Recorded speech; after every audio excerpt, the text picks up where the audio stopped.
It's recording, so Hey I'll cut it. everyone. Again, this is week 2 of our new format, just to kind of look at programming for the week for Diablo CrossFit and PRs all day. There's some good stuff coming up, but as we talked about last time, we're headed into the Open, so you're going to see open workouts every week Every week. to the Open. Okay, it's going to be either on a Friday or Saturday.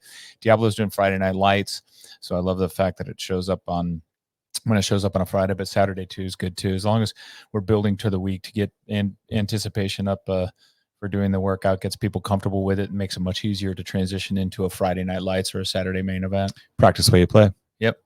We're doing this time on Friday the 19th. We're doing 2015.1. Tell me about this workout. So this is a 2-part workout. So 15.1 is a 9-minute AMRAP of 15 toes bar, 10 deadlifts at a 115.75, and then 5 snatches. So ultimately, we're very grip centric in this workout between the toes to bar and your hips. So between the grip and your hips, there's a lot of hip flexion. We're pulling the bar from the ground. That compounding on the grip is going to be a big factor, especially as we head into 15.1A. So you have 9 minutes to accumulate as many rounds and reps as possible. And then immediately after that 9 minutes is up, there's a 6-minute window that opens for us to accumulate or establish a 1-rep max clean and jerk. Yep. So that's, and if I remember this correctly, in 6 minutes, I really had time to do, okay, if I include a warm up, like 1 or 2 warm ups, but actually lifts, real attempts. I want to say I did like, you're looking at 2 to 3, real legit attempts. Yeah, legit attempts. And the big thing too is, and this is the way I approach this in the last few times I've done it, is that first initial clean and jerk from the ground. That's just a warm up rep. Like your grip is going to be fried. Get some weight on the bar, and you may not even need to do the jerk. Just get the clean. Just see what your grip is going to feel like coming off of the 9-minute portion of it. The deadlifts, 10 deadlifts, and 5 snatches are at a reasonably light weight. It's a doable weight, so you're going to hang on. You're going to be gassed. You're likely to cycle that weight, which is not going to let your grip recover. Going back to the toast bar, so you're going to be gassed too. So it's going to take you a minute or probably 2 minutes, 2 good minutes to really fully recover and be ready to do one good lift. I would for sure take at least a solid minute off. And if you are not wearing ollie lifters or lifters, your shoes, this is a good chance to kind of have your shoes opened up, laced up, so that way all you have to do is slap them on, lace them up, and then maybe get your first warm up attempt. And remember, you are going to have to adjust the load and add the weight to it. So that's right. There's a minimal time too. Yeah, there's a minimal time period. So you want to have some weight readily available so you can make your increases instead of having to run around the gym. Yep. What's great is on Monday we're doing a snatch EMOM for 15 minutes, one snatch, kind of starting around 65%. So you're going to get somewhat of the feel for operating in a time intense environment. Mm-hmm. Those are fun as hell for Diablo. We love doing those on the minute lifts. The energy level gets really high. Everybody starts conservative, and around 10, 11, 12, you start to hear the yells, the shouts, the screams as people likely PR. And then we finish off with Tabata Road, kind of take out your metabolic system. And the snatches are so similar to like last week. We did every minute on the minute, or every 90 seconds we did our clean and jerks. Yes. So there's less time and attention on the snatch. So we're going to go down to that 60-second period. So same concept though, increase your weight 3 to 5% for as long as you're able to maintain good clean reps. I love it. It's great prep for these types of workouts. And it's highly likely with a 3-week open that there's going to be one where there's a Metcon plus a heavy lift. With 3 weeks, we know there's going to be at least 4 scores. Yeah. Exactly. We hope there's going to be 4 scores. On Tuesday, what's great is, again, here we go. We're going to practice our self-management, right? Our pacing. Back to our EMOM pacing. 3 rounds on the minute of 3 movements. So bar muscle ups, goblet box step ups, and dumbbell snatch. The only difference is on each interval or each round. Each round, you're going to have some time. Yeah, you're gonna have. So round 1 is essentially with this session. What we want to do is spend some time practicing our bar muscle ups before we jump into the actual timed portion of it. And when you start 3, 2, 1, go, you've got 1 minute on, 1 minute off in between each movement pattern.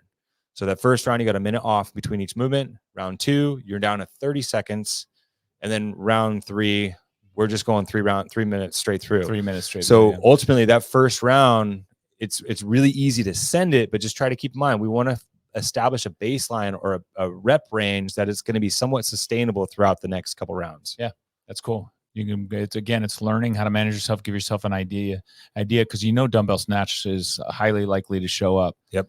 Bar muscle ups are a possibility. Goblet box step ups, we saw those in the quarterfinals to show up too. So these are things that you can learn. You'll know going into the open, if those things show up, what your capacity is. Yep. Then on Wednesday, what's cool, we got shuttle runs and push-ups.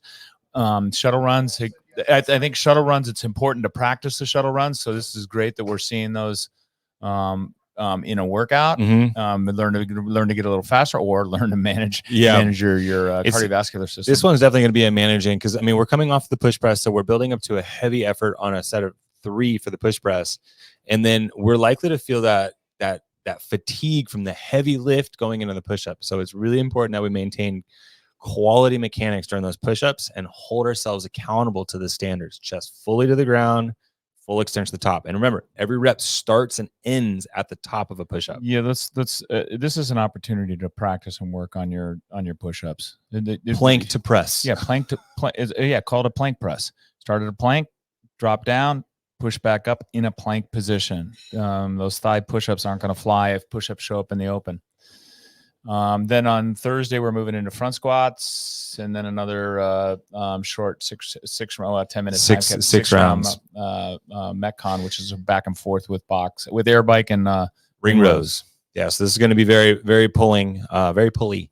So think about when you're on that bike, push, save that pull for the ring rows. Yeah, and again, that's heavy. We're in a squat cycle.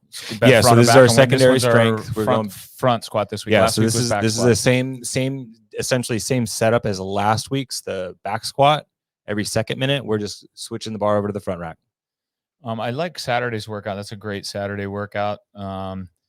AMRAP for 16 minutes, and it's burpee pull-ups, run 200 meters, 12 wall balls, and then a 1 minute rest. So we run again though. So there's 2 runs. Oh yeah, I'm sorry, 2 runs and then run again. So it's essentially a 400-meter run per round. And this is a great opportunity to practice running faster, especially the 200-meter runs, right? If you bet pace, you drag ass on these, that's the longest part of this workout is running. Yeah. And so the faster you run, the better you're going to do. And you're going to get a minute rest after each round. So you get a little time to recover. Yeah. That first run could maybe be a little bit of an active recovery for the first 50 meters coming off of the burpee pull-ups, because we're going into the burpee pull-ups after a minute rest. So we should be able to cycle relatively quickly there. So use that first 200-meter run as maybe an active recovery into a fast pace, directly into a large set, if not unbroken set of wall balls. And then when you get to that last run of the round, send it, because you know you have a minute rest. Now at minute 15, since this is a 60-minute workout, at minute 15, we're skipping the rest. So wherever you are in the workout, if you're in the middle of a rest and minute 15 clicks over, just get to work and establish as many reps as you can. Partner workout on Sunday. That's cool. Our members seem to be enjoying the partner workouts. This one's 20 hang power cleans. So hang power cleans are at a little bit heavyweight. Yeah, heavyweight. So 105 for the ladies, 155 for the guys, into 20 handstand push-ups, and then 4,000 meter row, 20 handstand push-ups. So it's an out and back, and then 20 hang power cleans. It is an out and back chipper, and unlike the last few partner workouts that we've had, this is a true work rest setup. So there's no static holds. You're not rotating every time you transition a movement pattern. This is completely up to you and your partner on how you are going to break up the volume overall. So this is one where you want to talk with your partner about what each other's strengths and weaknesses are. And you may have someone that's better at handstand push-ups. You might want to give them more, and you do more cleans. You have someone that's a better rower. You might want to give them more calories or more meters on the row. Yeah. And I think on the rower, the big thing, I mean, really with any of these partner workouts, when you have the opportunity to rotate and transition as often as you want, what you want to think about is maintaining a higher power output. Yeah. Meaning if you find yourself starting to slow down in your cadence or even your rep cadence, like if you can cycle that weight on the hang clean and you find yourselves having to break it down or drop it, rotate. So as soon as you start showing signs of fatigue or you drop below whatever pace you set yourself to hold, just rotate. There's no reason to continue to slow down. Transition out, get a rest, and then get back on it. Yep. good week of workouts. Really looking forward to this. Yeah, it's going to be fun. Yeah, appreciate it. On Sunday, by the way, at Diablo, part of our habit stack, we're doing another challenge on let me see, it's going to be It's the this Sunday, so the 24-hour 24-hour fast, the 14th to the 15th. So Yeehaw. on Monday, people are going to be coming in that snatch mom fasted. The morning people will anyway. Yeah. So look for that on Sugarwood. Thanks, guys. Till next time.